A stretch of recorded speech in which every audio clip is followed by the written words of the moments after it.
लक्ष द्या, महत्त्वाचे गणिताचे नियम आपण बघणार आहोत, जे की मुलांसाठी अवघड वाटतात ते आज सोप्या भाषेमध्ये आपण लक्षात ठेवणार आहोत. 5/2 अधिक 1/3 यांची बेरीज वजाबाकी करत असताना 3 रेषेने गुणाकार करायचा. किती रेषेंनी? 3 रेषेने. 1, 2 आणि 3. वजाबाकीला पण 1, 2 आणि 3. तर पहा कसं करायचं. 5 त्रिक 15, बे एके बे, 3 दुने 6. आधी बेरीज करून घेऊया. 15 2 किती येतं? 17. 17/6. दुसरं एक्झाम्पल, बेरीज आणि वजाबाकीमध्ये सेम रूल आहे.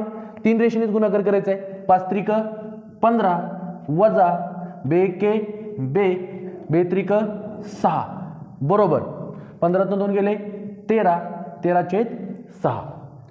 पुढचा क्वेश्चन आहे बघा, गुणाकाराचे नियम आहेत. कशाचे आहेत? गुणाकाराचे नियम.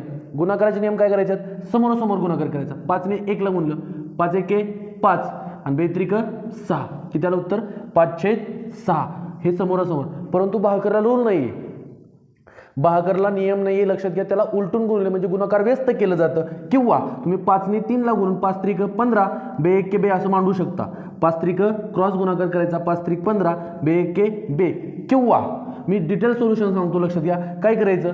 5/2 भागिलेचं लिहायचं, गुणुले 1/3 लिहायचं, 3/1.